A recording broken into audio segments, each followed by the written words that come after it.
Michael Swaim, Robert Evans, Behind the Bastards, Sweaty Gay Dance Parties, which is what I said right before the recording started, because Michael and I were talking about the movie Titan, weren't we? That's most of the pertinent information. That I feel like we're ready to wrap up here. Yeah. Watch Titan. It's a fun movie about some guys who like to dance and nothing else. There's certainly nothing off-putting in it. Automobile aficionados, let's say. Yeah. Do you like cars? Really like cars? Check out Titan. Titan might be for you. Michael, how are you doing as we sail like the Santa Maria into part 3 of our episode of Columbus? I'm great, Robert. Happy to be back and super excited for the third act, which we all know as the Redemption Act. Yep, this is where he figures it out. Mm-hmm. Right, he'll just finally get on an even keel. Boat joke. Yeah, and nice one. Nice. Stop being such a prick. Learn to walk a mile in another's pantaloons. Yeah, this is where he becomes the hero that we all know Christopher Columbus grows up to be. I'm waiting for this to morph into friends with the Pilgrims for Thanksgiving. This has got to end there. Well, because it's like as Better we all Call know, Saul. You know where it's going. Exactly. Yeah. This is the episode we're going to open in media res as he is managing a Cinnabon in the Midwest, and then we'll go back to explain. Although, man, you could make a pretty good Columbus movie with Bob Odenkirk playing Christopher Columbus. I'd watch it. I'm just going to say it right now. I would watch it. Michael, on February 3rd, Michael, Small Beans Network, by the way. We should lead up front with the plugs. Yeah, we always... Time for that? Okay. Yeah, we do it both. Robert Evans here. I wanted to make a quick correction. When I was talking about the Taino, the other Arawak peoples, the Caribs, I used terms like genocide, which is absolutely accurate, but I also use phrases like wiped out or extinct. This is not entirely accurate. I wanted to emphasize the level of destruction because it's so much in excess of what we see, even when normally talking about genocides. 16 years on, most of these islands, you're lucky if 10% of the original population is around. And it's true that if you look up the Taino, you will find a lot of references to them being wiped out. Wikipedia says they were a historic indigenous people of the Caribbean. But of course, they had descendants. There are people who did survive, notably on what is now Haiti. A lot of folks escaped into the mountains and later met up with escaped slaves and were part of resistance and exist to this day in that area. Some 43,000 of the, I think, 2.7 million people in Puerto Rico have some degree of Taino ancestry. 3.7 million people, so 42,000 of the 3.7 million people in Puerto Rico have some Taino ancestry. Obviously, the level of destruction was intense, which is why I felt like emphasizing it. But it's been pointed out to me that this is also a tactic that's used to kind of act as if these peoples are completely gone, as sort of there's nothing we can do, right? There's no way to make amends to them because Columbus wiped them out. There's a lot that's problematic with this. I'm not having the time to get into it properly, and this is not that show. But I wanted to, number one, kind of acknowledge that I should not have said things the way I did. We tried to cut some of that out of the episodes once I became aware of it. But I also wanted to recommend a couple of different resources if people do want to read more about this, because in addition to the fact there are a number of Taino communities that have continued to exist since first contact, there are also Taino descended people who are attempting to revive some of the traditions and culture and reclaim that for themselves. So if you want to look at Smithsonian Magazine has an article called What Became of the Taino by Robert Poole that was published in 2011. In Puerto Rico, there are attempts ongoing to add Taino studies to classrooms and to schools and stuff in the area and elsewhere in the United States. There's a good NBC News article on that called Puerto Rico Seeks to Preserve Taino History, Revive Culture. And then probably the resource that is most worth reading is an article in American Indian Magazine titled Abuelas, Ancestors, and Atabe, The Spirit of Taino Resurgence. It's by Christina Gonzalez, and it was published in the fall of 2018. So I would really recommend checking out that article for American Indian Magazine. Sorry for the error, and please keep doing good stuff. Oh, great. People are Double focused more at plugs. the Yeah, start. yeah, yeah. Lovely. Well, hey, all you focused people. Well, for a split second while I have that focus, please devote your attention to the Small Beans Podcasting Network, which you can find more out about simply by Googling that phrase. Or you could head over to patreon.com/smallbeans if you really want to get your handle around everything we do. And or completely unrelatedly, if you're a fan of podcasts on the iHeart Network, and I know you are because you're listening to this, and you like video games, check out another podcast I run with my co-host Adam Ganzer. That's called One Upsmanship. One UPS Manship. Wow. That's also the title of my podcast, which is about how UPS transports products and services around the world. Great. Is it break time already? It's just pronounced One UPS Manship. Which is about their, anyway, whatever. It's the people who, are super into the relationship between the package deliverer and the package. That's what really draws me in about global capitalism. Sure. So, on February 18th, 1493, Columbus sailed into the Azores, off of the coast of Africa, with several dozen crewmen on the Pinta, the only remaining ship of his fleet that was still under his direct control, which most people don't know. He loses control. He either sinks or loses control of 2/3 of the fleet that he brings with him. And if I recall, he took this as a sign from God that things were going really well. That things are going great, yes. Despite the fact that, he's lost most of his fleet, the voyage was, one has to say, a stunning success by most reasonable standards, because they are going out into the complete unknown for them via an untried route that people had not attempted previously in boats like this, people who were members of his civilization had not attempted previously. They had established a settlement there, and then they had returned home, and most of his crew didn't die. So far, a lot of them actually did die, but not at this point. Upon landing in the Azores and disembarking about half of his crew, they were immediately arrested by the Portuguese over a misunderstanding. This was dealt with, though, and they were soon off, reprovisioned for the Spanish coast. In early March, a horrible storm hit the sea, and Columbus was worried enough about sinking that he attached a letter to the king and queen to the front mast of his ship, so that it would have a better chance of getting washed to shore if the boat got sunk. Sure. So the letters contained a guide to how to get to, where he'd sailed to and left a colony, and also a grand promise. Quote, "Within 7 years, I shall give your highnesses enough money to pay for 5,000 knights and 50,000 foot soldiers for the conquest of Jerusalem, the ultimate goal behind your decision to undertake the enterprise." So that's good. I want to know what misunderstanding Columbus was arrested for. Oh, it was just because, Spain and Portugal are both the big Catholic countries, so they're supposed to be friends, but they actually are constantly in conflict. And so Gotcha. It was that sort of thing. So Columbus does make it back to Spain alive. The indigenous people he had captured and the objects that he had brought back from the Caribbean with him were deeply impressive to his sovereigns, as were his lurid descriptions of the so-called Indies. But Columbus had not yet found what he had promised them, which is a reliable source of gold. As a result, he quickly found himself embellishing and outright fibbing to make his achievements sound more impressive in the terms that his sovereigns valued. Lawrence Beargreen writes, quote, "He offered his journal as evidence, bolstered by the testimony of the others who had accompanied him, in the hope of claiming the riches and titles and glory to which he believed he was entitled, even divinely ordained, to have. Carefully embellished and edited to meet Ferdinand and Isabella's expectations and his contractual obligations to them, the journal purported to demonstrate that he had accomplished and even exceeded his mission to the point of establishing a Spanish outpost in the islands he had discovered on his way to India." Now, inside of this diary that he is very carefully, this is not an objective document. This is not actually meant to be an accurate document. This is a piece of propaganda he has crafted in order to guide his sovereigns to a specific set of actions.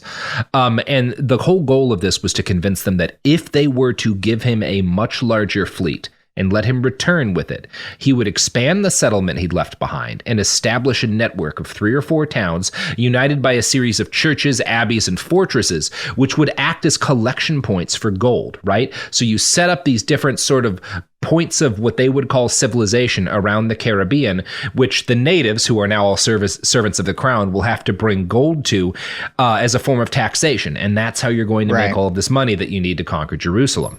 Now, Columbus, who was ever the self-promoter, didn't just write this thing out and hand it to his sovereigns. He also published a letter that was quickly translated into 5 or 6 different European languages, which basically announced to Europe that a the new world has been found, right? That's the way in which this is interpreted. It's incredible how much this parallels a tech startup. Like if you're familiar with Silicon Valley lingo, he just dropped his white paper and did a bunch of social media posts like promoting the event. That's what his diary is. And it's wild to me that even in the very beginnings of the concept of America is woven the idea of like Columbus asserting, it's the greatest country on earth, Your Majesty. Yeah. Why? Well, because it benefits me to believe that it is. Yeah, because I have the right to a certain amount of all of the trade that comes through this area. So if I can convince you to frankly, set up shop here, it's going to work out great for me. Yeah.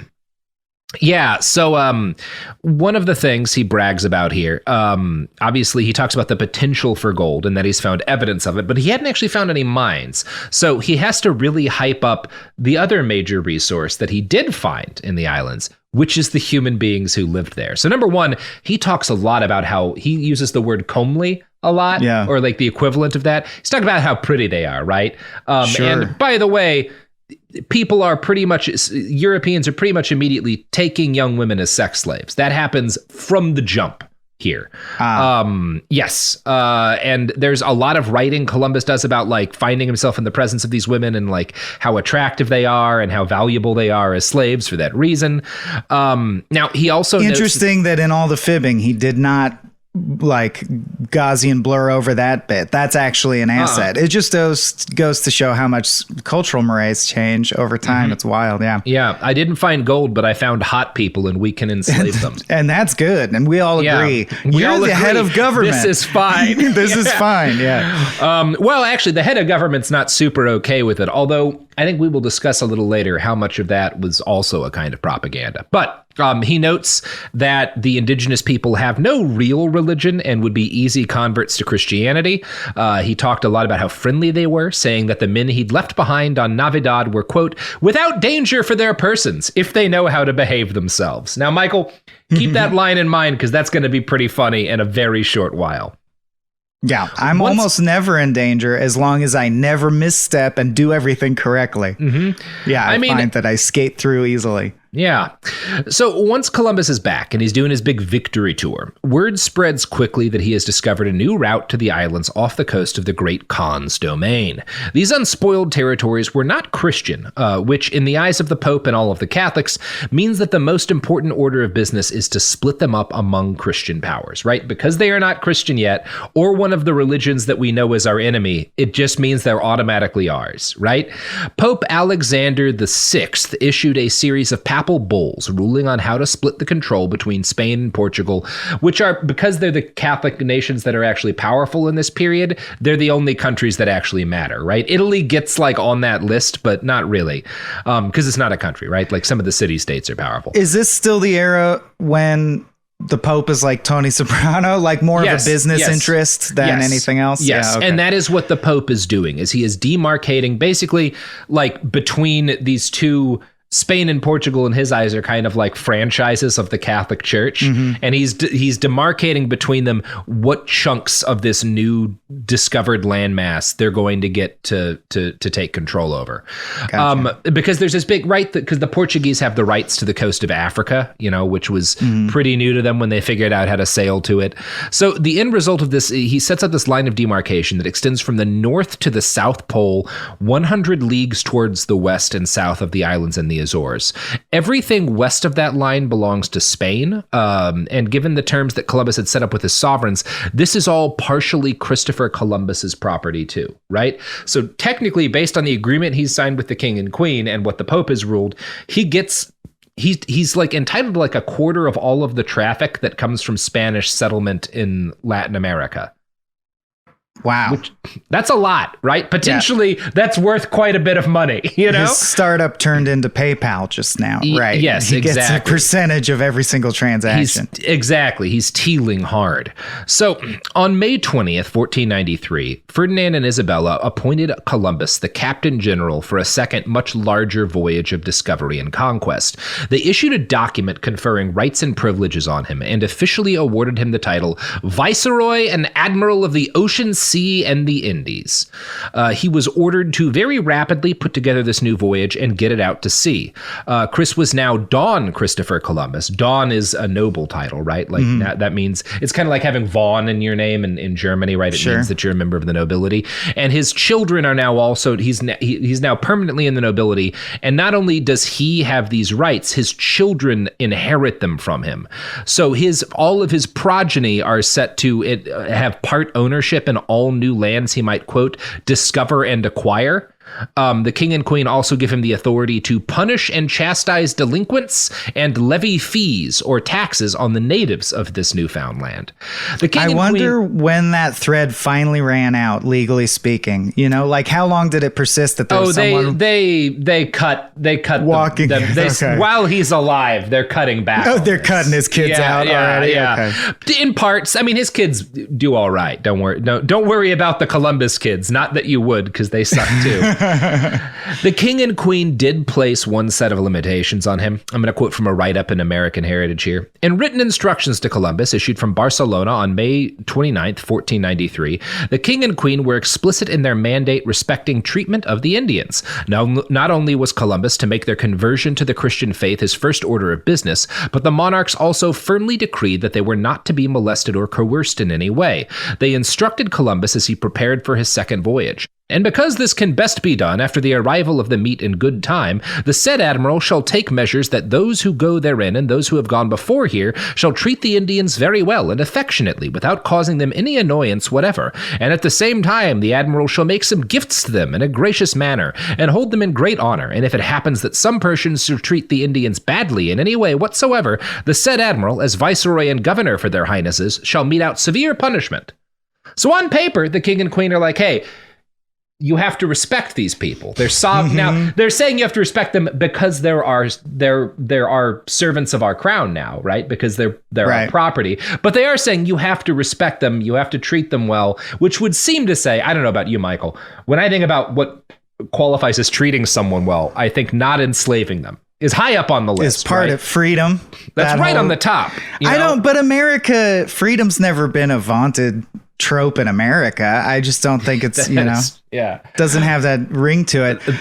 It's the second part of the rhyme. Like we all know the 1942 Columbus sailed the ocean. Right. Blue. 1943, the court defined atrocity. Michael, how long were you waiting to drop that line? I barely gathered most of what you just said about what's his name? Columbo? Yeah. Yes. This is about Columbo. One more thing. That's right. The primary hero of Yugoslavia. And anyway, that actually is a fun story. So this is an area in which Carol Delaney's account of Columbus's motivations diverges significantly from more mainstream interpretations of the historical act. Yes. Some might say accurate interpretations.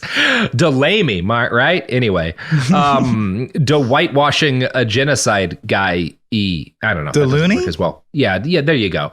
In her account of events, Columbus remains the feverishly devoted zealot, laser focused on finding the great Khan and bringing back wealth for Jerusalem. But Bear Green makes the case that this doesn't really line up with history. Quote, a new realism informed these instructions. There was no more talk of trading with the Great Khan, although the possibility that he existed hovered over the voyage. In other words, while he's still writing about Jerusalem right up to this point, when they lay out shit for their next voyage, they're not talking about that so much anymore. This is all talked about as a business enterprise. They are talking about how to get in there and start making some fucking cash.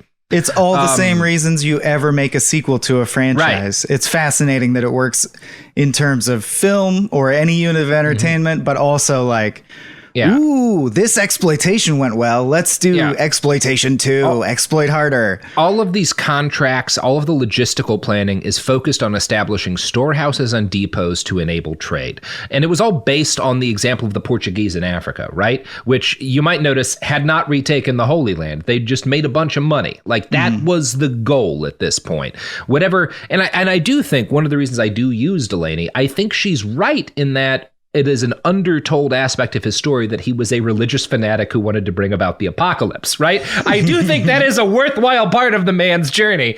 But aren't so many of them, Robert? But like you can think about it like you've got all these guys, these like Christian mega preachers and stuff who become multimillionaires who preach about the apocalypse and the rapture and stuff. And I think some of them clearly are just grifters, but I think a lot of them believe aspects of it. It's just really easy to temper your belief once you get super fucking rich, right? I think it's also such a unique experience that it's almost impossible to project yourself truly into the mindset of someone who in their life knew that they were of historical import. Right. Like good for good or bad. Like I can't imagine what it's like to be Hitler or FDR. Yeah. And I don't think I truly ever will. Because you'll think about, what would I have done during this crisis? And you're like, well, you have to remember that you're a completely different dude who is wildly inaccessible to you. Like they think in a different way. This guy believes the world's going to end any second now. That's got to affect your behaviors. Yes. I mean, there's a lot to say about that. So the king and queen, I do think one of the interesting historical questions here, there's a theoretical version in history of a guy who does this and isn't a monster, just like figures there's land to the west and wants to sail to it. Mm-hmm. It is a shame that guy wound up being such a piece of shit, and also all of the people he brought with him were pieces of shit, and it ended in genocide. But yeah, there's a, I don't know, sad. So the king and queen, the wealthy nobles who backed them, certainly seem to have seen this second venture as worthy of intense investment. The equivalent of many millions of modern dollars were poured into equipping a vast fleet, right? He goes there with like a couple hundred people. Like, I think it's just like 100 people on 3 boats. The first journey over is quite small. This new journey will be 17 ships and something like 1,200 people. Like this is they've done this is when like they get that second round of VC funding and suddenly they're like fucking with a couple of $1 billion, right? Whereas before it had been like a thing in the countryside. Yeah. Is there any pretense that they think they might find gold there, or is it just Yes, that is the whole gold that they want. The whole goal at this point is still gold. Yes, yes. There's other spices. Obviously, they're pretty sure they're going to find some spices because they know that spices come from the East India area, and that's where they think they're sailing to, right? So the people are in this period of time going the other way around and getting spices. So they assume they're going to get spices. So it's not just gold, but gold is the primary thing on their mind. Interesting, especially because you said Columbus didn't really bring back definitive proof of like vast amounts of gold. There's proof. There's some though, and again, they know that Asia is rich, and they think they're in Asia, right? Like you have to keep that in mind when it's like, why are they investing so much in this? Nobody's got good data on where they are. They just know how to get there.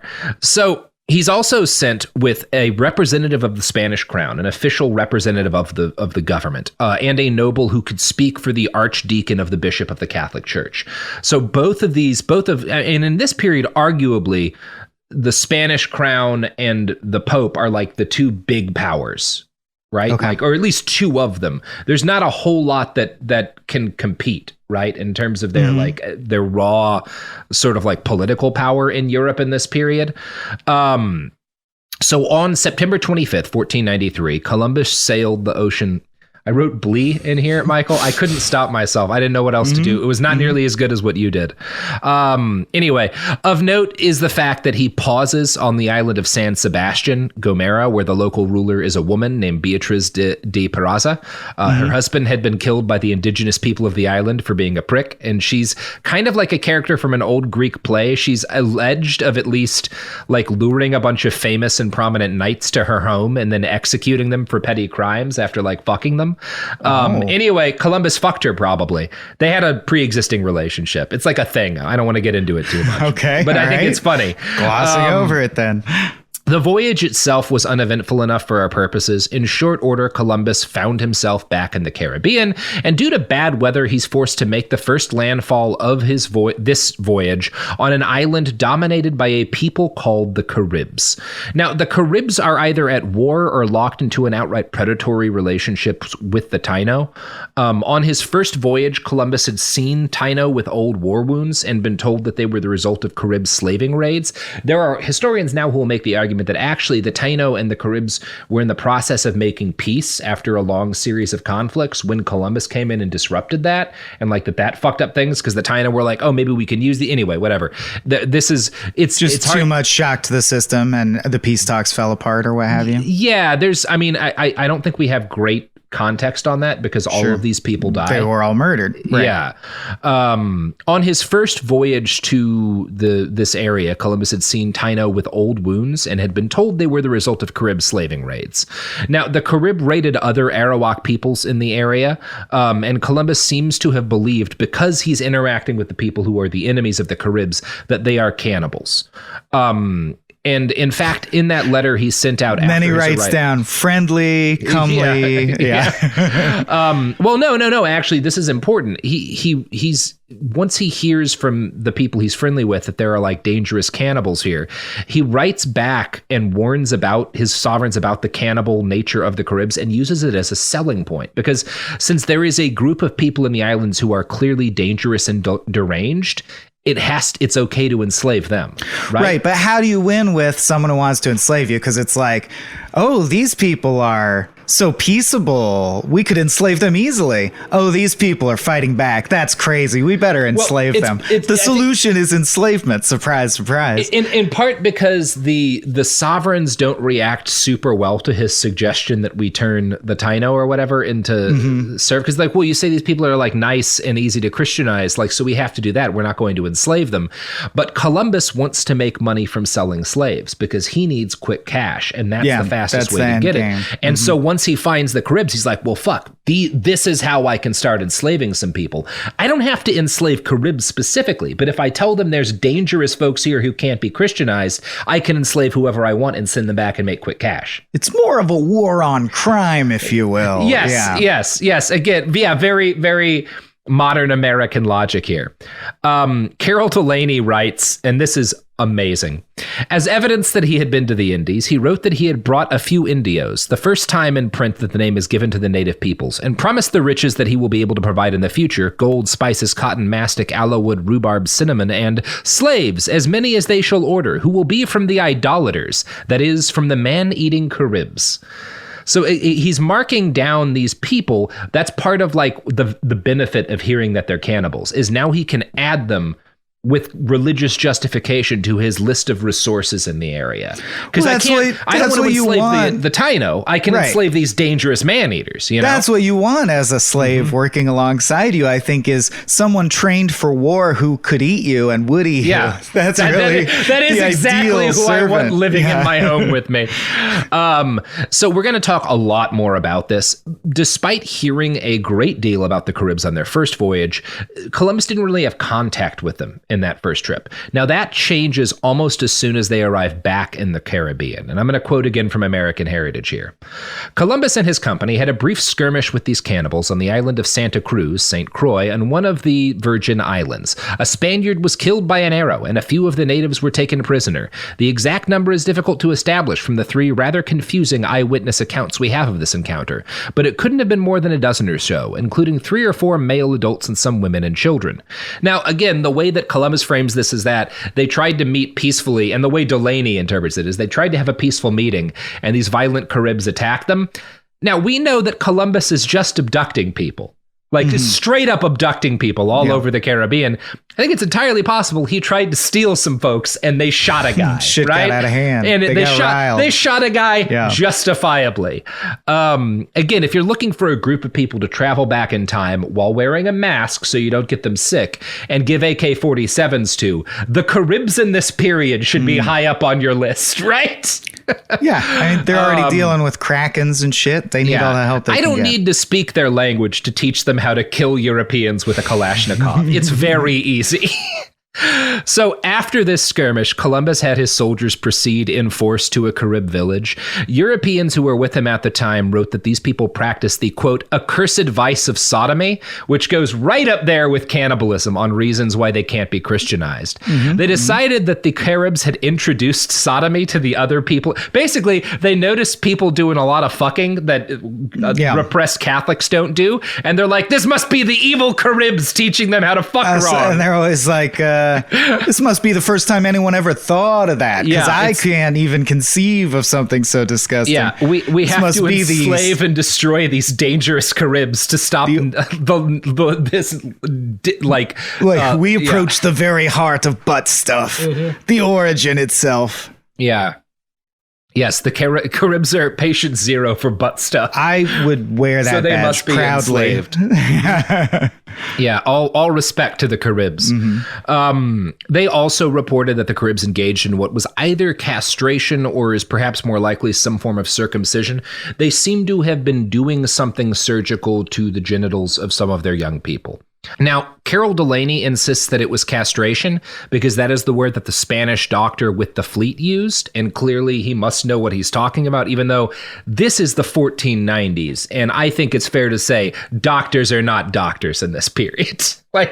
More than fair. So maybe they were castrating boys for certain. The cultures have done that, right? To some young people at points in time. This may be an example of, again, because of the genocide, we don't have great. It may be an example of perhaps this is a thing where they had different attitudes towards gender, and like some people who identified some way had a procedure that we don't really know what's going on with this. But yeah, other scholars are ready to note that back then. Yeah, like, again, Carol Delaney takes it as written that, like, they are abusing children, and that's part, because she's making the case that these are dangerous indigenous people who have vile and evil traditions that had to be stopped, right? And then enslavement is okay. And then Carol, well, that's literally the argument she's about to make. But I think it is important to note, other scholars are like, the doctor was not a great doctor. We don't have great contact. We have no idea what was going on. And a lot of cultures, including Jewish people, right, have like surgeries that they do on circumcision and stuff. We don't know we don't know what these people were doing, but we do not have enough data to say that they were abusing anybody, right? That's just racism. So anyway, the Caribs that they encountered. Yeah, anyway, there's a number of things that could have been happening. Either way, Columbus captured a bunch of these people and enslaves them and sends them to Spain. He burns all of their canoes to stop them from traveling to other islands and telling them about sodomy. And here's how Carol Delaney justifies this. From among the girls, mutilated boys, and adults that the Caribs had enslaved, Columbus rescued as many as he could, took them aboard the already crowded ships, and returned them to their homes. In addition, Columbus wrote that the men found an orphaned year-old baby whom he entrusted to a woman who came from Castile, and said that once the child learns the language, he would send him to Spain. Columbus did not specify whether the woman was Spanish or Indian, though it is possible that she was Columbus's domestic servant. Columbus said, "I am vengeance, swear to me," and the scum fled into the night, never to return. Oh, Michael. Very, very pro Columbus bent here, I can see. Yeah, it's good. So we'll continue talking about the Caribs in a bit, but after this encounter, Columbus's fleet sails on, and he makes it to Navidad, where they found the settlement that he had left there like a few months before, razed to the ground. Everyone there is dead. They're like Navidad ain't into a mass grave anymore. No. They all get their asses killed. So when they find the corpses of their former shipmates, all of the eyes have been removed, which is pretty rad. So eventually he gets into contact with the indigenous folks, with particularly the cacique that he had befriended before, and he learns the whole story. And here's how Delaney describes it. The men had begun to fight among themselves, had formed into groups and gone on raiding parties to the neighboring area belonging to the cacique Canabo. They stole goods, raped the women, kidnapped them, and took them back to Navidad as concubines. Not surprisingly, Canabo retaliated by attacking the garrison, killing all the men and burning their village. Columbus decided to pay a visit to Guadalcanal Guacanagari and learn his side of the story. Dressed in full regalia, he and 100 men, accompanied by pipes and drums, marched to Guacanagari's village, about 10 miles inland. Guacanagari confirmed Diego's report. He felt responsible to Columbus and was chagrined that he had not been able to keep his promise to protect the European men. He said that when he tried to help them, he was struck by a large stone and injured. Dr. Chanka could see no evidence of a wound, but Columbus decided not to press the issue and invited Guacanagari on board for dinner. There, for the very first time, the Indian chief saw a horse. Over dinner, Columbus learned that the men had been hoarding gold that they had either found or stolen and had not reported it for the crown. They had also been taking women and even girls as concubines. So, first off, what's happened here is that the men he leaves behind start taking sex slaves, many of which are children, and abusing them, and they get murdered for it. And the guy who's Columbus's friend tries to intervene, and they club him on the head with a rock. And I do love that, anyway, there's a lot that's funny about that bit. So much to unpack, not the least of which is they're taking underage sex slaves and then saying it's okay for us to enslave you because you do fucked up shit. Like you take underage sex slaves. Yeah, exactly. You're abusing How children. How can we abide that? Which we would have yelled at these guys if we'd caught them doing it. I promise you. Right. You know who else yells at people who take underage sex slaves, Michael? I do, but I think we should share that information with the audience so they can benefit. The sponsors of this podcast. Oh, yeah. Mm-hmm. Yeah, the sponsors of this podcast. They hate sex slavery. And we're back. Michael. Yeah. Mikhail, as you're known in Russia, where you have a huge fan base, I assume. Oh, great. Yeah. I'll make the same assumption from now on. Thanks. Yeah. So this gets to one of my favorite things about Delaney's book, that description, because that is for a woman who's whitewashing Columbus, pretty horrible description of these guys at Navidad, right? She to her credit, describes them as a bunch of guys who needed to get killed, you know? Yeah. That's my favorite thing about her book. She does not whitewash the brutality of the Spanish occupiers. She portrays them as all of the men Columbus takes with him are constantly depicted as rapists, enslavers, and vicious gold-crazed psychopaths, which they were. But Columbus is shown as this this decent, hardworking man who's constantly putting out fire. It's if Jean-Luc Picard, if everyone else on the Enterprise were just constantly raping and murdering, asshole, and he's just trying to stop it. He's like, oh boy, Picard head in hand me.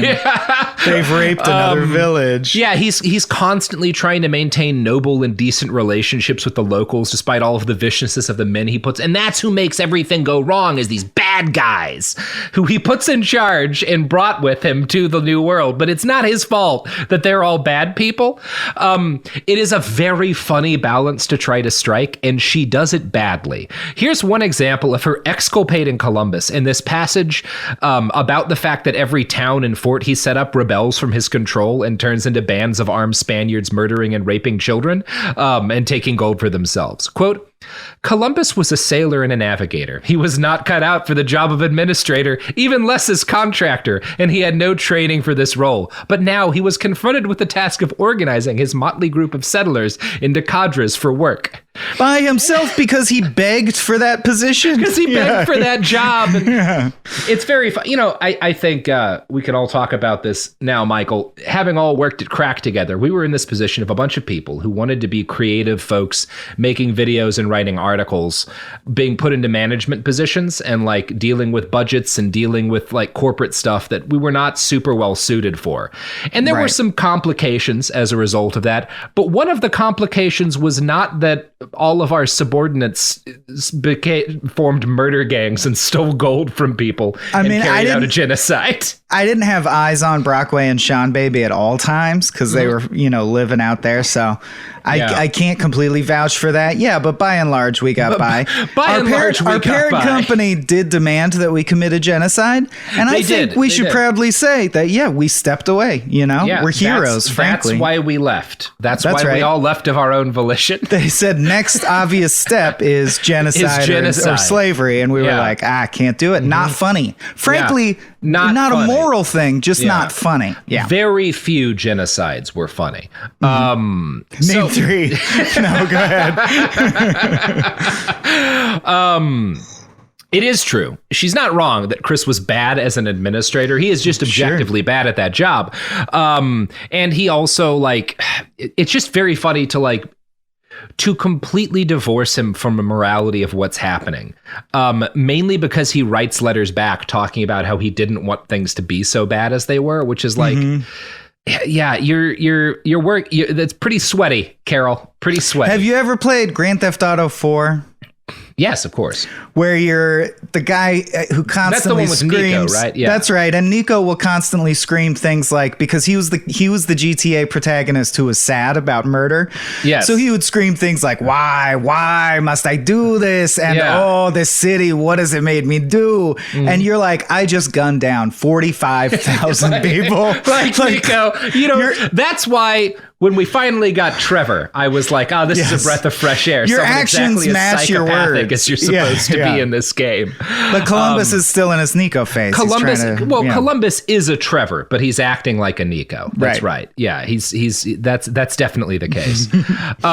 So he has a damnable time actually finding and setting up gold mines. And that's all, like, part of why all of the administrative stuff fails is he's constantly leaving the task of setting up working towns and trading posts to his incompetent subordinates, because all he cares about is finding gold mines, because that's what's going to make his, like, personal wealth bigger. But gold mines are still in short supply. He's having trouble finding them. So early on in this voyage, when there's still not a clear idea of where to start mining gold, he gets really into the business of enslaving people in large numbers, right? We're talking hundreds and hundreds and hundreds of people at a time that he starts sending back in ships. Here's how Delaney tries to defend his enslaving of people. Because again, they start, like, grabbing shit to send back to Spain. With the ships, Columbus sent back cinnamon, pepper, cotton, parrots, and sandalwood, and some of the gold samples they had collected, in order to show that the enterprise would be profitable. In addition to the profitable materials gathered from nature, Columbus also sent human cargo, 26 Indians from the man-eating Caribs. In doing this, he was following papal policy at the time, which permitted enslavement of those it captured in a just war, those who resisted Christianization, and those who went against the law of nature. The Caribs appeared to fit all three definitions. Not only had they resisted and fought against the Christians, they contravened the law of nature by acts of sodomy and cannibalism. And this is how Delaney tries to minimalize his enslaving people every time.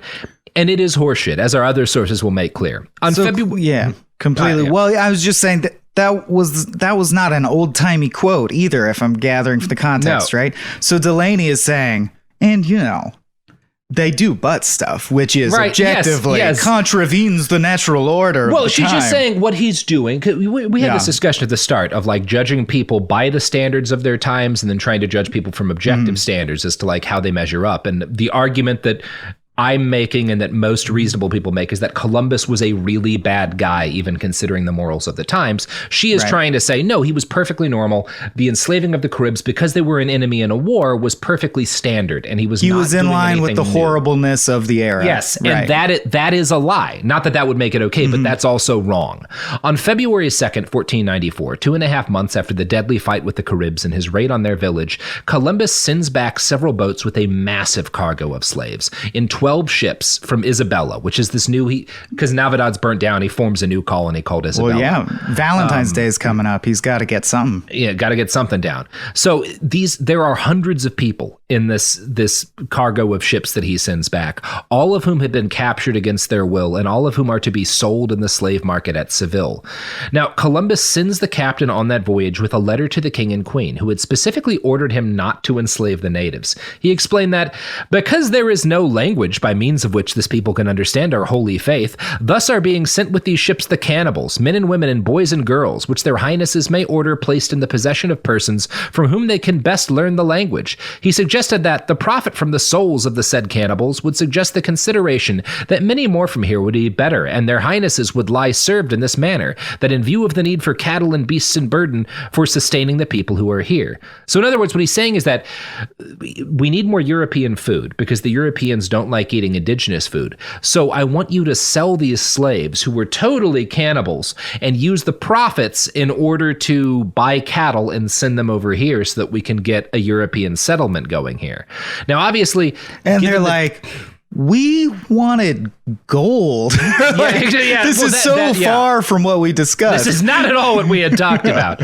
Now, I'm going to quote again from American Heritage here. There is no record of the number of slaves sent with Torres, but from all indications, they were considerably more than the handful of Caribs taken in the skirmish on Santa Croix, which is, again, what Delaney says, that he just sends over a couple of dozen Caribs. Columbus's only known encounter with these fierce natives on his second voyage. Most of Torres's wrecked cargo must have been made up of the inoffensive inhabitants of Hispaniola, whose meekness, so highly praised at first by Columbus, was being strained to the breaking point by the strong-arm tactics of the European invaders, including Columbus's own periodic kidnappings of groups of natives to learn the secrets of the land, as he wrote. It is also worth noting that in his letters to the king and queen, Columbus explicitly compared the indigenous people of the Indies to the black slaves Portuguese traders were taking. May your highnesses judge whether they ought to be captured, for I believe we could take many of the males every year and an infinite number of women. May you also believe that one of them would be worth more than 3 black slaves from Guinea in strength and ingenuity, as you will gather from those I am shipping out now. So Delaney's like, the only ones he sends over for slaves are a couple of dozen people, and they're all Caribs he had fought with, and that was justified at the time. No, he is lying. He has enslaved a lot more than that of the people he was specifically told not to enslave by the king and queen, and he is sending them back and lying about who they are in order to make a profit.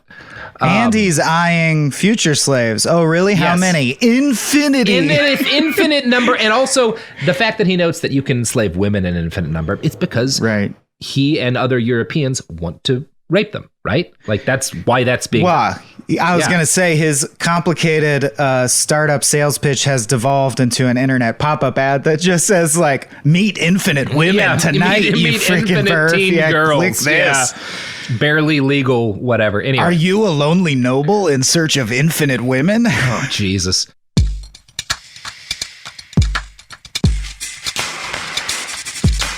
"11 weeks after sending off Torres and that first load of slaves to Seville, Columbus leaves his new colony in the hands of his younger brother Diego. He made a noble named Pedro Margarite commander of the Spanish military forces on the island while he was gone. Both of these guys are shit at the job. And when he gets back, he does find a couple of gold mines, finally. And when he gets back, though, he's found that the whole situation on this island he's trying to colonize has degenerated. So first off, Marguerite, commander of the army, leaves his post and goes back to Spain. He's like, fuck it, I don't like it here. This isn't a good job. So he leaves all of his soldiers leaderless, and they just, again, start raiding villages, shooting people to take what they want, and raping women at random. Ferdinand Columbus, who's Christopher's illegitimate son, describes them as, quote, committing 1,000 excesses for which they were mortally hated by the Indians. Las Casas describes that, quote, each one went where he willed among the Indians, stealing their property and wives, inflicting so many injuries upon them that the Indians resolved to avenge themselves on any they found alone or in small groups. So that's pretty bad. And again, Columbus is not ordering them to go on these raping and murdering sprees. He's just setting up a bunch of armed, unhinged men on the island and then abandoning them to look for gold. And then being like, oh my God, a bad thing happened. How could I have known? Also, the weird implication is, of course, that if he stuck around, shit would have stayed good. But you never get proof of that because he never sticks around. I will argue you get proof of the opposite. Because we're about to see what happens when he does stick around, when he tries Michael. himself. And guess what? It's actually worse than rape gangs. Wow. A local cacique, Guatanagana, finally organizes a cohesive defense, and this is while Columbus is still away. He organizes, again, these soldiers are just running roughshod over the island, murdering and raping people. So Guataguana organizes a cohesive defense to the raiding and the raping. He and his men ambush 10 Spanish soldiers and kill them. They kill the shit out of them. And then once those guys are dead, they find a shelter that the Spanish were living in where 46 soldiers are like recuperating, right? Because they're all sick, they can't defend themselves. So he burns the fucking shack down while they're inside it, which... cool and good, in my opinion. Fuck those guys. So Columbus gets back to the land, though, and he's found out that like a fuckload of soldiers have been murdered by the locals. I would argue justifiably, but Columbus is like, no, this is horrible. And into this situation steps another cacique, Guacanagari, who we've talked about before. This is the guy who Christopher is in love with on his first voyage. And I want to quote now from a book called The Other Slavery by Andres Resendez. Hearing that Columbus had returned after a long absence, Guacanagari immediately visited to declare his innocence in the massacre. He had done nothing to aid or encourage the Indians who had slaughtered the Spanish, and to demonstrate his long-standing goodwill, recalled the goodwill and hospitality he had always shown the Christians. He believed that his generosity towards these visitors from afar had provoked the hatred of the other caciques, especially the notorious Behechio, who had killed one of Guacanagari's wives, and the thieving Cannabo, who had stolen another. Now he appealed to the admiral to restore his wives and obtain revenge. As Guacanagari narrated this tragic tale, he wept each time he recalled the men who had been killed at La Navidad, as if they were his own sons. Guacanagari's tears won over Columbus, restoring the bond between the admiral and the cacique. As he considered the situation, Columbus realized that the emotional cacique had provided valuable intelligence about conflicts among the Indians, conflicts that Columbus could exploit to punish enemies of them both, as an alliance with Guacanagari would enable him to settle all scores. Recovering from his breakdown, Columbus marched forth from Isabella in warlike array, together with his comrade Guacanagari, who was most eager to rout his enemies, Ferdinand wrote. Now, we know distressingly little about the pre-contact cultures of the Taino, of the different Arawak peoples of the Carib. But one thing we know for certain is that they did not have military technology that could seriously threaten Spanish dominance in the field. They're able to carry out some ambushes that are successful when they are not organized. But once Columbus puts together an actual battle line and sends it out to fight these people in an organized way, it is not there's no the end result is not in doubt. These people have guns and cannons. They're dealing with folks who have not particularly good bows and arrows, right? Ferdinand, who is and even worse than this, honestly, potentially the most significant weapons system they have are dogs. Or betrayal, like the element of surprise. They needed to red wedding these motherfuckers. It's you get Columbus in a room for the peace treaty negotiation, you stab him in his belly 20 times. As you always have, you've got this one local leader who's like, well, these guys will help me deal with my local opponents, right? And I'll worry about the fallout later, right? Exactly. That's the beauty part. That happens all when winter rolls around, the gorillas simply die of exposure. Ferdinand, who's there with his father, reports that in one battle, quote, 2 squadrons of infantry assaulted the multitude of Indians, putting them to rout with crossbow shots and guns, and before they could rally, they attacked with horses and dogs. By these means, those cowards fled in every direction, and the destruction was so great that in brief time the victory was complete. Not only did His Majesty's hand guide him, Columbus, in achieving the victory, but he also imposed such a severe shortage of food and such varied and grave infirmities that the Indians were reduced to a third of the number they had been before. So it is clear that from his divine guidance, such a marvelous victory ensued. And what Ferdinand is writing about is that in this first year or so that he's back in the islands, 2/3 of these people the first couple of years, 2/3 of these people die out. Right? They start starving, they start getting sick, and then they start getting massacred and enslaved and sent away in battles. Now, there's a number of things that cause this decline in population. We'll be talking about this quite a bit. But one of the things is that, again, there's shipping going on back and forth, and some of it's taking livestock to the islands so the Europeans can eat in the manner they're accustomed to, which is what brings a lot of the diseases that become increasingly a problem here. Now, Delaney, again, frames all of this as just tragedy stemming from the fact that Columbus, who is a brilliant explorer and a man of deep faith, just isn't a very good leader. And again, he is not a good leader, but if he was an evil genius, he could hardly have planned the situation better. And I'm going to quote from that American Heritage write-up again.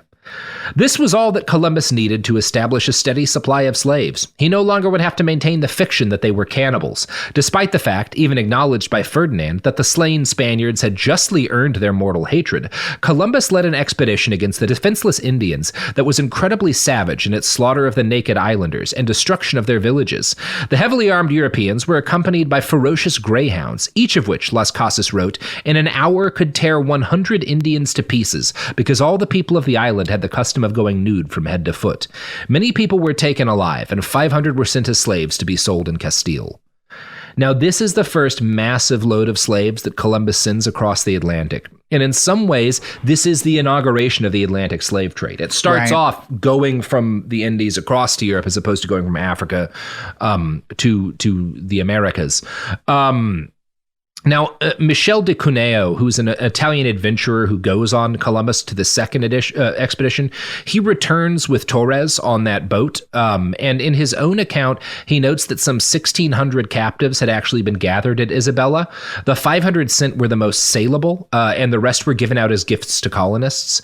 By the time Torres' slave ships reached Spain, 200 of the 500 captives on board had died, and their corpses were thrown into the ocean. All of the others died pretty soon after the arrival. Now, the fact that the pretense of friendly coexistence had been well and truly shattered. Right. It's like, and these guys all eat people, right? Yeah. It's hard to feel that as mattering as you're shoveling hundreds of corpses into the sea. It's like, I don't even care if they did. This is this is now officially a system, a business. Yeah. And again, just to clarify some of the timeline, you have that first ship he sends back, which Delaney says is just 26 guys. We actually have no idea how many people were on it, and probably includes Taino, people that he had just enslaved because he wanted to enslave them. And then there's that massacre of Spanish soldiers. Columbus does a war, kills a bunch of people, and enslaves a group of 500. He sends them back. Half of them die, and all of them are dead pretty soon after they arrive in Spain. Like, none of them last very long. Imagine that someone swooped down, again, I hate to keep using this metaphor, but in a UFO and abducted you, raped you, brought you to the alien planet, taught you the alien language, and you're like, why did you do this? And they're like, so we could give you our religion. Yeah. And our religion says, you're blessed because you're meek. You're going to inherit the earth. You're like, so you bring me here to tell me how lucky I am and how great this is going for me is the wildest aspect of this all. Yeah, it's pretty the cognitive dissonance is off the charts. Yes.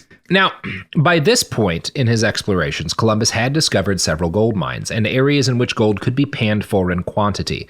His sovereigns repeatedly told him, like, as he's sending people over, they're sending letters back and being like, hey, stop enslaving people. Like, we told you not to do this. It looks like you're just enslaving random locals. Like, don't do that. Tax them instead.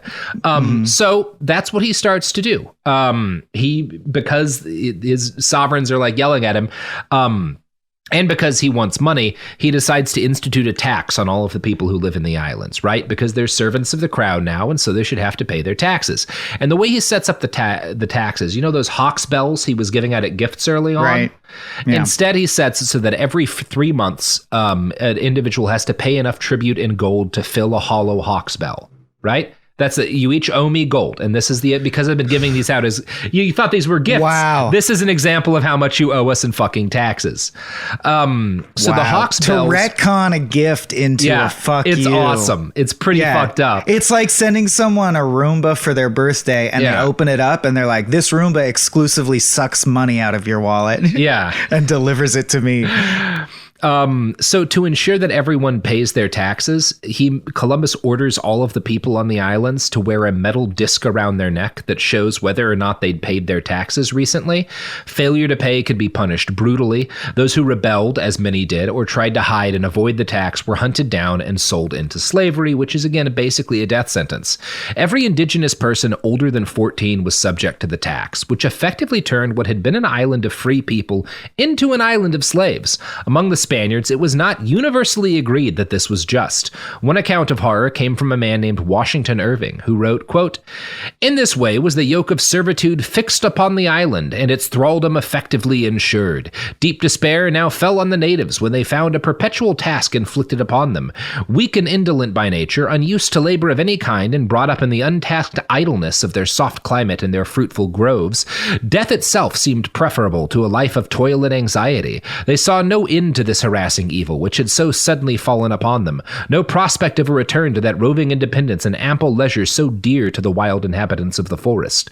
The pleasant life of the island was at an end. They were now obliged to grope day by day with bending body and anxious eye along the borders of their rivers, sifting the sands for the grains of gold, which every day grew more scanty, or to labor in the fields beneath the fervor of a tropical sun, to raise food for their taskmasters, or to produce the vegetable tribute imposed upon them.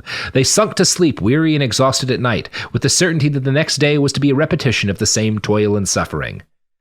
So that's a nice description of what it means to bring capitalism to an island of people who don't know it, right? Like, that's basically what's happening here. These people, they had rulers, slavery existed, like there was nasty things, they had war, but at the end of the day, most people were able to go about their lives living on a daily basis. But dude, no one gets it done like capitalism. It hits different. Yeah. They are in a much worse state of affairs now. Like now we all wear metal collars and live in gray boxes and work in a steel mill. And like we're not allowed to fuck anymore. Somehow it's even more depressing than it was, even though before it was still a relatively brutal period of history. It was still a more difficult life than a lot of people live today, but it was a hell of a lot easier than what it becomes.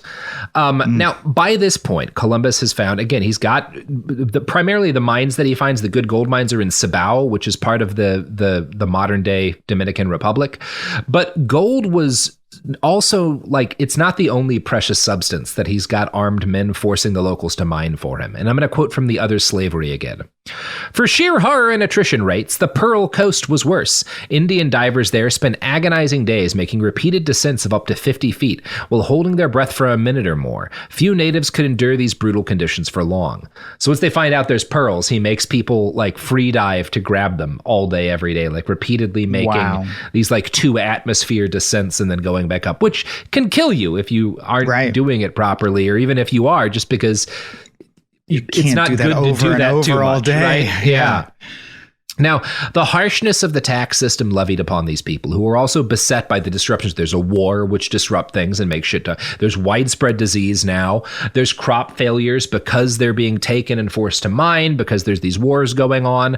All of this makes meeting Columbus's quotas basically impossible. After 3 collection periods, the natives had provided just 200 pesos worth of gold out of the 60,000 pesos that Columbus decided they owed. Arbitrarily. Now, that's a good scope for this project. Since the local caciques had failed to meet their numbers, the Spaniards now have to take over, right? We tried to let you govern yourselves, but you just couldn't make your taxes. So now we're sending in armed men to take total control of the process. Andres Resendez writes, an average-sized trench produced more than 6,000 pounds of dirt mixed with the tiniest fragments of gold. The Indians carried this dirt on their bare backs in loads weighing 3 to 4 arrobas, about 60 to 90 pounds. These were very heavy burdens, considering the slender build of most of the laborers. The work proceeded ceaselessly all day. Instead of using valuable beasts of burden, the Spanish compelled natives to do all the hauling. Horses and mules were devoted to the tasks of conquest and pacification.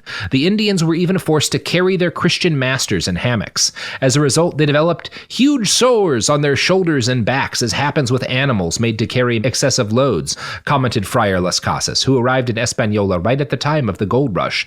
And this is not to mention the floggings, beatings, thrashings, punches, curses, and countless other vexations and cruelties to which they were routinely subjected and to which no chronicle could ever do justice. And again, Las Casas is a guy who has a lot of admiration in many ways for Christopher Columbus. And he's a fucking Catholic holy man, right? So he's very much into the whole we have to convert everyone we can, but he's also a human being, and enough of one that he watches this happening and is like, there is no way in which this is okay with God. This is a nightmarish crime. And again, this is part of why you have to condemn these people outside of their times, because Las Casas is not looking at what the Portuguese are doing in Guinea and being like, this is an unconscionable crime, because it's bad, but it is a bad that is normal for the era. He looks at what is being done in these islands and he says, this is the worst thing people have ever done. Yeah. This is an exceptional act of evil that deserves to ring out in history. So over the next years, the late 1490s and the early 1500s, a madness for gold overtakes the Spanish, and crowds of adventurers flooded the region to take command of mines and force indigenous people to labor for their wealth. At its height, the island yielded more than 2,000 pounds of gold per year. It is said that the Spanish owners threw parties attended by slaves in which the salt shakers were filled with gold dust. Which is good. To eat? Yeah, or just to leave put a little out. bit, kind of like rich people today will put gold leaf on shit, even though it doesn't taste like anything and has no nutritional value, just because, like, look at the money we're wasting. Wow, we went full Squid Games before the 1500s. Really wow. It did not take long at all, Michael. I always imagined that was like early 80s. This is like a 5-year process. You're snorting coke, putting gold on your burger, watching like the poors fight to the death for your amusement. It is, but this happened immediately. Yeah, it is less than a decade between look at this unspoiled island full of beautiful people who are ready to learn the gospel of Christ to let's eat gold. Pour gold on the food, waste it, fuck them. Let's eat gold while we watch them fight in their collars and their shackles. Jesus, God, it is man, so quick that this happens. So fast. And again, we're contrasting this to what the Portuguese are doing in Guinea, not because it's okay, because that is the start of the slave trade in Africa, which is a crime absolutely on the level of the genocide of, like, it is a nightmarish crime. It's just at this point in time, that's not yet what they're doing, right? It has not, they are not yet taking huge masses of people from Africa and putting them on islands to work them to death. They do that because they kill all of these people, right? That's why the African slave trade really gets going. It's because they genocide enough of the people in the Caribbean that they bring in workers to kill in plantations and shit and mines. Yeah. Anyway, it's all connected is what I'm saying. It is understood that the gold is not going to last forever, and it's obvious to everyone that the local labor force is dying very quickly. The early miners, and when I say miners, I mean the Spanish people who own the mines, had a saying, quote, "Take the most advantage because you do not know how long it will last." Like, there, and this is, you see this with, this is the reason why the British Empire in a couple hundred years from now, when they take over a large chunk of India, carry out a starvation genocide, right? Because they're short-sightedly trying to maximize profits in such a way that makes it unable for people to feed themselves. And so 30 million people die. But the logic's the same. It's like, I, as an individual, have to get as much as I can out of here immediately, because all that matters is like the quarterly balance sheet, basically. These people, it's once YOLO, this logic, that's what, this is what's so important, because the fucking people, the right-wingers who raised me, made a big point of talking about all of the deaths under state communism, which is an important story. And we've talked about on the show, and you should not ignore the Holodomor and the Great Leap Forward and all of the different bad things that were done by state communist regimes. The death toll of capitalism is at least as high, if not much higher, and it starts here, right? I mean, it starts a little bit like these are not yet kind of the joint stock companies that will be recognizable, but the motivation is the same. We are here.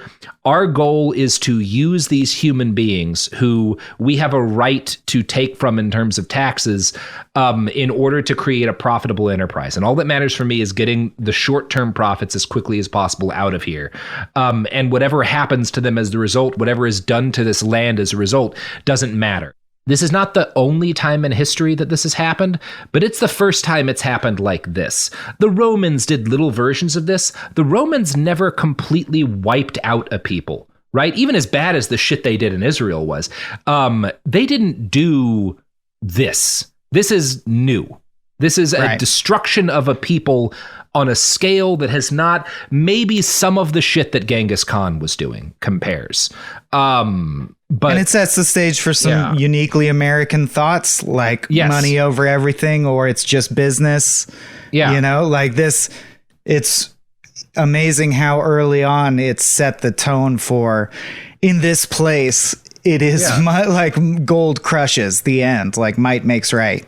Yeah. We carry that tradition on to this day. Like, I don't, it's fascinating to hear about these people that, you know, that he left behind that go hog wild and Viking all over everything. And you're like, yeah, it's like ever since the beginning, America has been a barrel full of single bad apples.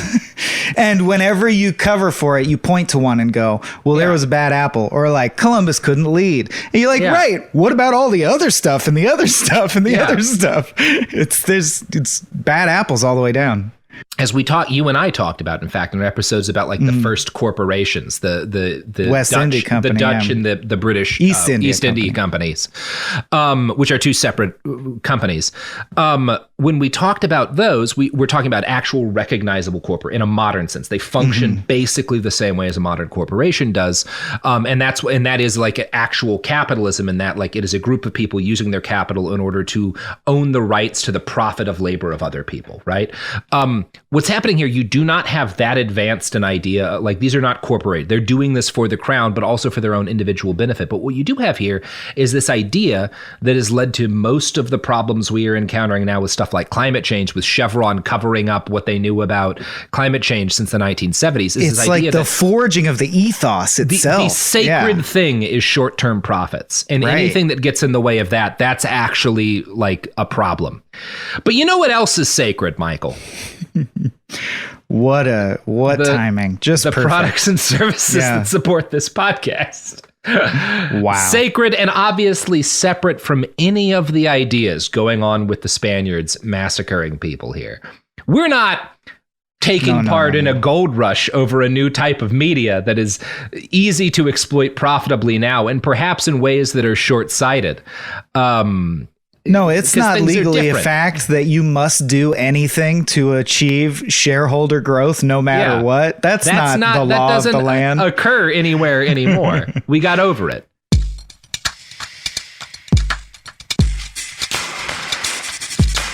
Okay.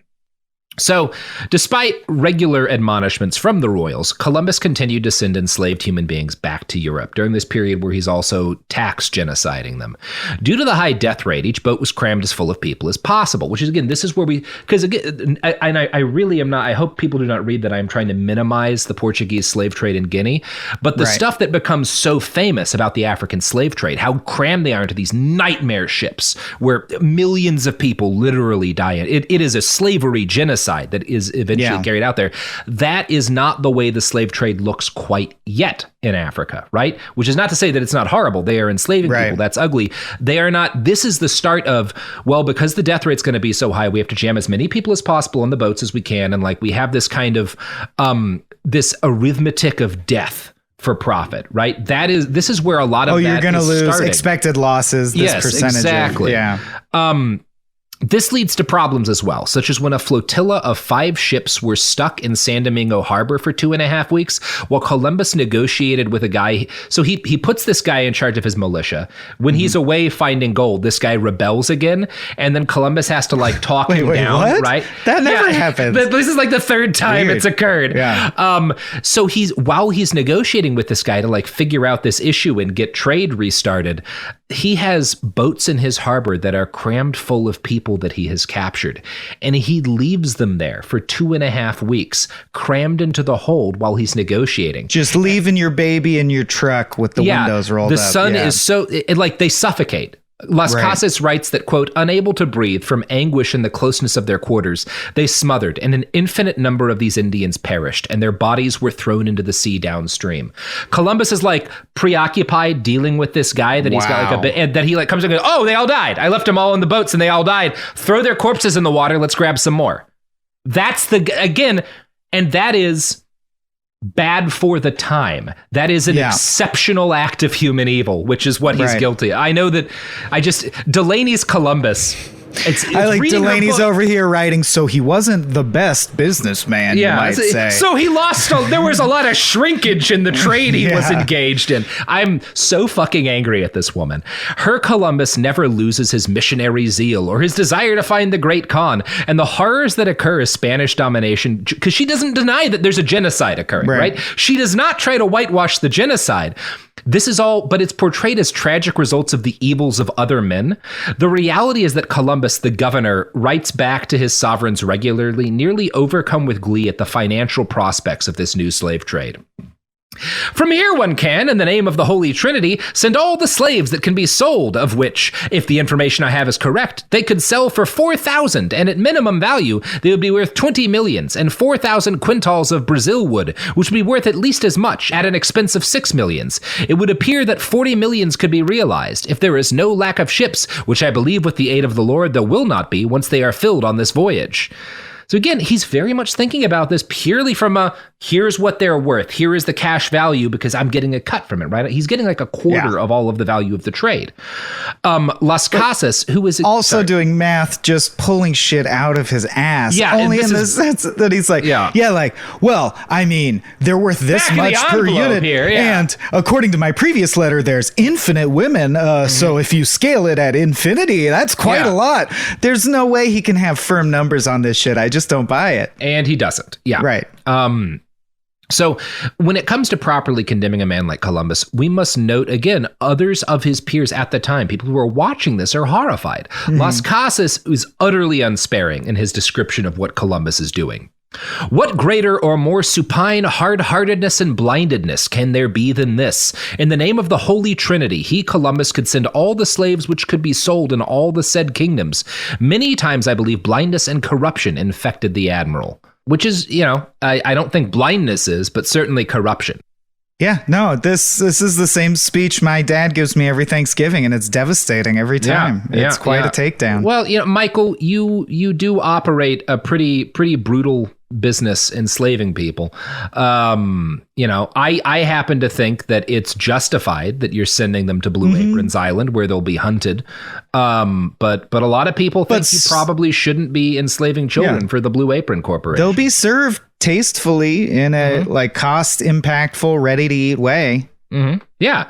Wrapped in an unfortunate amount of plastic, as with all Blue Apron products. Which makes all my users cannibals, which then justifies me enslaving them, and the whole system perpetuates itself. Michael, it's great. It's not said enough what a canny business man you are. Thank you. I learned it from Columbus. Yeah, we all did, the only businessman, Chris C.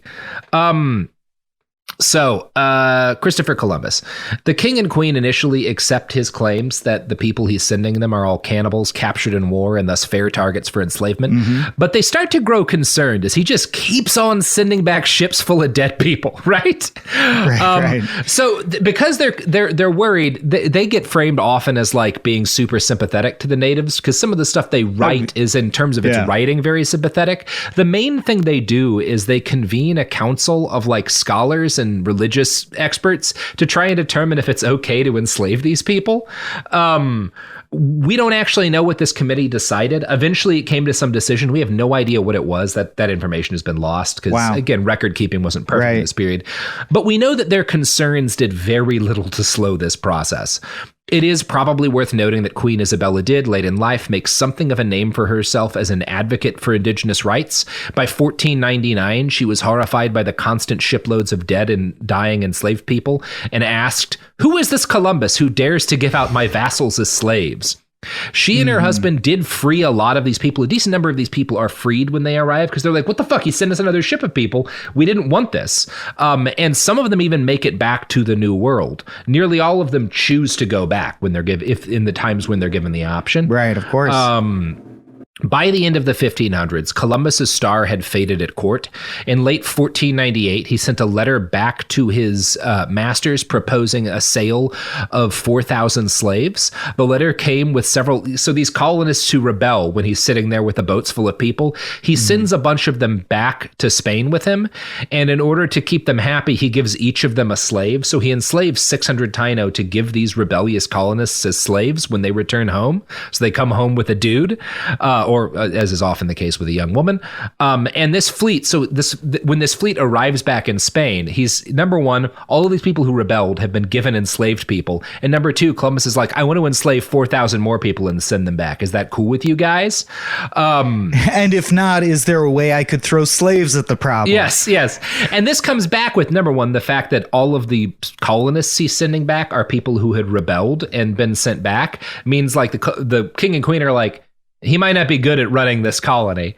But also other people are coming back from the New World at the time and being like, hey, he's kind of sucks at everything. You might not want to leave him in charge of this. And after 4 or 5 ships full of dead bodies, I'd be like, is this a threat? Are you threatening us? Or what are you trying to say? I don't think he's good at this. I'm going to quote from American Heritage here. The 16th century historian Antonio de Herrera de Tordesillas, also a great admirer of Columbus, wrote that many of the charges brought by the white residents of Hispaniola against the admiral was one that he would not consent to the baptism of Indians whom the friars wished to baptize, because he wanted more slaves than Christians, that he made war against the Indians unjustly, and made many slaves to be sent to Castile. And again, one of Delaney's big defenses is he only enslaves people who are fighting him, and he doesn't want to, he wants to Christianize people, which means he can't have wanted to enslave them all. And again, we have contemporary historians being like, no, a bunch of people at the time were like, hey, it seems like you're starting wars specifically to justify enslaving people, and you're refusing to allow friars to baptize people who want to be Christians because you want to enslave them. That seems bad, Christopher. And the counter argument is, no. He was just trying to enslave their mind and soul, not their body. Exactly. Not their body. What the Catholics here who call him out as bad want isn't always all that much better. Right, but relatively speaking, yeah. Yeah. And yeah, there's Catholic missionaries who return home. They send letters back to the cardinal and the Archbishop of Toledo, accusing Columbus and his brothers of actively attempting to harm efforts of the missionaries to convert the natives to Christianity. One of the things they keep pointing out in their complaints to the Pope and whatnot is that hey, the fact that we're being so shitty to these people makes them not like Christianity. And this is a problem for us as friars, right? Fucking figure. Go figure, huh? So Columbus's downfall, harsh and humiliating, came within weeks of this decree. The sovereign summarily removed him from his high estate of viceroy and governor of the New World colonies and appointed the commander, Francis de Bobadilla, as his successor. In what many historians regard as an excess of zeal, Bobadilla sent Columbus and his two brothers back to Castile in chains. The sovereigns ordered the brothers released and authorized a fourth voyage by Columbus, but mandated he never set foot in Hispaniola again. Now, that was just a quote from American Heritage. Carol Delaney makes Bobadilla out to be the bad guy of the whole thing, which he also sucked, right? He is a brutal Catholic soldier who had helped repress uprising shit for the king but and if queen. You're whitewashing some shithead, you need a scapegoat. This is a classic maneuver, right? Yeah. It's true that he sucked, so did Columbus, and by the way, Columbus deserved a lot worse than chains. Obviously, the king and queen, who also get whitewashed a lot because of their purported care for the indigenous people, also sucked. They sent him on another fucking voyage after this. So, fuck those people, right? Nobody's good here. Columbus is just the worst of them. I think after all the dead bodies, they commissioned Spider-Man Turn Off the Dark 2. They were the motherfuckers who were like, yes, another one, please. So Christopher Columbus died on May 20th, 1506. Despite his many failures and crimes, he maintained many of the benefits promised to him by the Spanish crown and passed a considerate amount on to his sons. What little justice he experienced was not enough to save the Arawak, particularly the Taino, who were completely extinct by the early 1500s. There are still some Arawak peoples around, but the Taino are extinct. I think the Caribs are as well. Most of the peoples who had existed when he arrived in the area that he arrives in are absolutely wiped out in 20-ish years. And it's worth discussing precisely how this happened, because this is a part of the story that seldom gets told. Now, we don't know how many people were in these islands at the time of first contact. Friar Las Casas estimated Hispaniola population at around 3 million people. Archaeologists suggest a more realistic number might be 300,000. If that is the case, by 1508, 16 years after first contact, only 60,000 remained.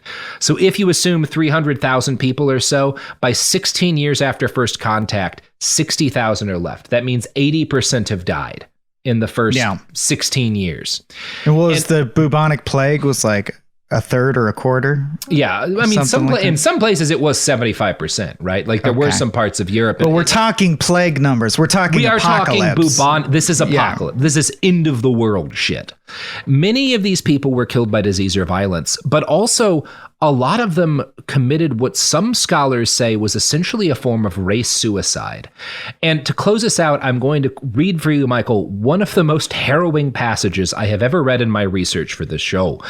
This is from the book The Other Slavery by Andres Resendez. Quote, okay, I'll think of a joke, Robert. Go ahead. Yeah, you be cooking on that one, Michael. Thanks for inviting me. This has been wonderful. Demoralized by the Spanish tribute system and unnerved by their own prophecies, 1930s, many Indians took steps to escape in the only way left to them. Columbus became aware of the dimensions of the tragedy decimating the Indians when, quote, it was pointed out to him that the natives had been vexed by a famine so widespread that more than 50,000 men had died, and every day they fell everywhere like sickened flocks, in the word of Peter Martyr. The reality was even more terrible than famine. It was self-inflicted. The Indians destroyed their stores of bread so that neither they nor the invaders would be able to eat it. They plunged off cliffs, they poisoned themselves with roots, and they starved themselves to death. Oppressed by the impossible requirement to deliver tributes of gold, the Indians were no longer able to tend their fields or care for their sick children and elderly. They had given up and committed mass suicide to avoid being killed or captured by Christians, and to avoid sharing their land with them, their fields, groves, beaches, forests, and women, the future of their people. It was an extraordinary act of despair and self-destruction, so overwhelming that the Spanish could not comprehend it. All of them, 50,000 Indians, dead by their own hand. The dwindling number of survivors found themselves trapped in a survivalistic endgame. Some took refuge in the mountains, where Spanish dogs set upon them. Those who avoided the dogs succumbed to starvation and illness. Although estimates of the population are inexact, the trend is plain. Of the approximately 300,000 Indians in Hispaniola at the time of Columbus's first voyage in 1492, 100,000 or so died between 1494 and 1496, half of them during the mass suicide. Las Casas estimated that the Indian population in 1496 was only 1/3 of what it had been in 1494. What a splendid harvest, and how quickly they reaped it, he wrote acidly. 12 years later, in 1508, a census counted 60,000 Indians, or 1/5 of the original population, and by 1548, Fernandez de Oviedo found only 500 Indians, the survivors of the hundreds of thousands who had populated the islands when Columbus arrived, and who had seen him as the fulfillment of a long-standing prophecy. It was only now that the meaning of that prophecy became clear. His presence meant their extinction. Wow. So that's pretty bad. It's sick that it started with the word decimated, and I think that means 1/10 are killed. Yeah, you're like, yeah. nah, like imagine being decimated over and over and over and over until there's every only 500 year of you left. Yeah. Yeah.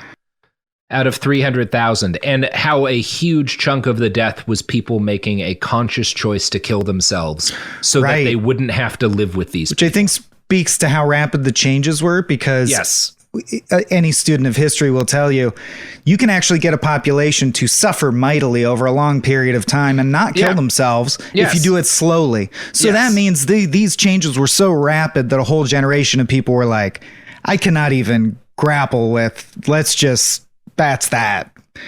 Which is, just very telling. I don't think there's even in inclement periods of history where shit is really, really upsetting. No. You don't usually get 50,000 people checking out at once as a conscious decision. No, and or almost an act of rebellion or defiance. It's an act of this is an act of them taking agency, and we cannot fight these people, right? We are too weak, and they are too strong for us to combat them militarily. But we recognize their religion and their belief system as sick and wrong, and we will not live under it. And so we're going to do the only thing that we can do. And, this is not the only time things like that will happen. You have cases of like slave ships mutinying in ways that like will kill them all. And they're like, but this is better than living with these people. That's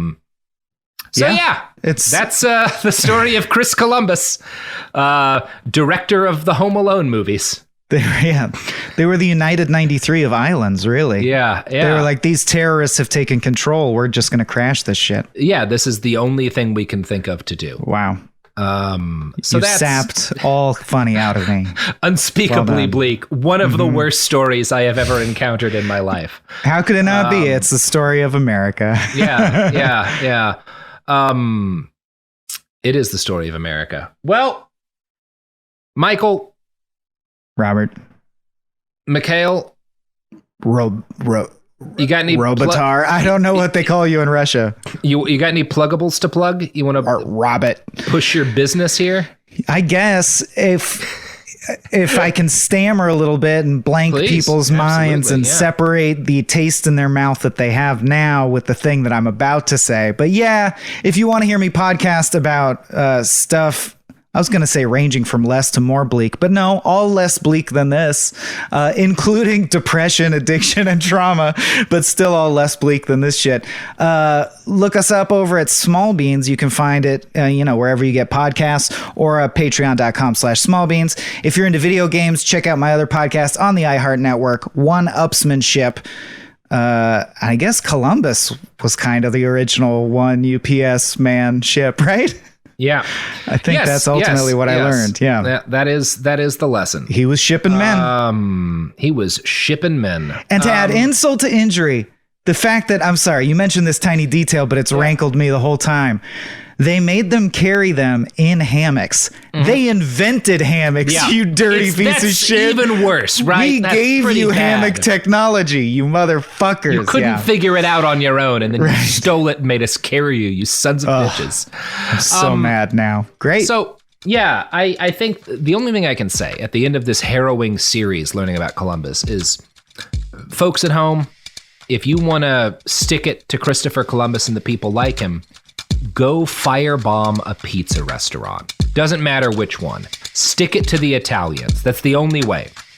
Find the local pizza restaurant, fuck them up. That'll teach them. I legally endorse this statement as well. Good. I wanted a little bit of extra cover on that one. All right, everybody. That's our legally binding advice to you is destroy all pizza restaurants in vengeance for Columbus's crimes. Hey, do the right thing. Do the right thing. Behind the Bastards is a production of Cool Zone Media.